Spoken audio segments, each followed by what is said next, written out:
Assalamualaikum warahmatullahi wabarakatuh. My name is Adinda Rizqi Fadhiatunnisa and I want to tell you a story that titled The Story of an Hour by Chopin. Knowing that Mrs. Mallard was afflicted with a heart trouble, great care was taken to break to her as gently as possible the news of her husband's death. It was her sister Josephine who told her, in broken sentence, veiled hints that revealed in half-concealing. Her husband's friend Richard was there too, near her. It was he who had been in the newspaper office when intelligence of the railroad disaster was received, with Brantley Mallard's name leading the list of killed. He had only taken the time to assure himself of its truth by second telegram, and had hastened to forestall any less careful, less tender friend in bearing the sad message. She didn't hear the story, as many women have heard the same. With the paralyzed inability to accept its significance, she wept at once, with sudden wild abandonment in her sister's arms. When the storm of grief had spent itself, she went away to her room alone. She would have no one follow her. There stood, facing the open window, a comfortable, roomy armchair. Into this she sank, pressed down by a physical exhaustion that haunted her body and seemed to reach into her soul. She could see in the open square before her house the tops of trees that were all aquiver with the new spring life. The delicious breath of rain was in the air.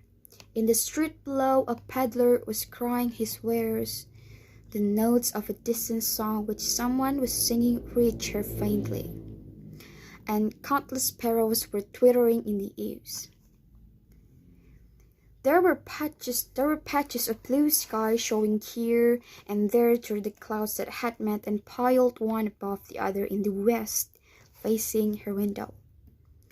She sat with her head thrown back upon the cushion of the chair, quite motionless, except when a sob came up into her throat and shook her, as a child who has cried itself to sleep continues to sob in its dreams.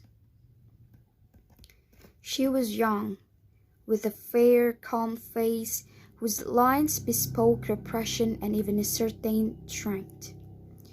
But now there was a dull stare in her eyes, whose gaze was fixed away off yonder on one of those patches of blue sky. It was not a glance of reflections, but rather indicated a suspension of intelligent thought. There was something coming to her, and she was waiting for it, fearfully. What was it? She didn't know. It was too subtle and elusive to name, but she felt it, creeping out of the sky, reaching toward her through the sounds, the scents, the color that filled the air. Now her bosom rose and fell tumultuously. She was beginning to recognize this thing that was approaching to possess her, and she was striving to beat it back with her will, as powerless as her two white slender hands would have been. When she abandoned herself, a little whispered word escaped her slightly parted lips. She said it over under the breath. Free, free, free. The vacant stare and the look of terror that had followed it went from her eyes. They stayed lean and bright, her pulses beat fast, and the coursing blood warmed and relaxed every inch of her body. She didn't stop to ask if it were or were not a monstrous joy that held her. A clear and exalted perception enabled her to dismiss the suggestion as trivial. She knew that she would weep again when she saw the kind, tender hands folded in death, the face that had never looked safe with love upon her, fixed and grey and dead. But but she saw beyond that bitter moment a long procession of years to come that would belong to her absolutely. And she opened and spread her arms out to them in welcome. There would be no one to live for during those coming years. She would live for herself.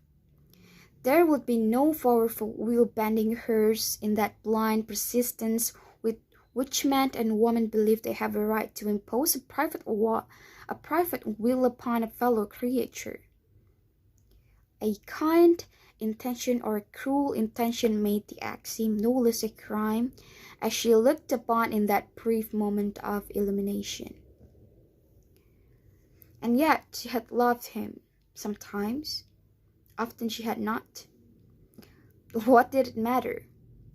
What could love, the unsolved mystery, count for in the face of this possession of self-assertions which she suddenly recognized as the strongest impulse of her being? Free, body and soul free, she kept whispering. Josephine was kneeling before the closed door with her lips to the keyhole, imploring for admissions. "Louise, open the door! I beg, open the door! You will make yourself ill! What are you doing, Louise? For heaven's sake, open the door!" "Go away! I'm not making myself ill." No, she was drinking in a very elixir of life through the open window. Her fancy was running riot along those days ahead of her. Spring days and summer days and all sort of days that would be her own. She breathed a quick prayer that life might be long. It was only yesterday she had thought with a shudder that life might be long. She arose at length and opened the door to her sister's importunities. There was a feverish triumph in her eyes, and she carried herself unwittingly like a goddess of victory. She clasped her sister's waist, and together they descended the stairs. Richard stood waiting for them at the bottom. Someone was opening the front door with the latchkey. It was promptly Mallard who entered, a little travel-stained, composedly carrying his gripsack and umbrella.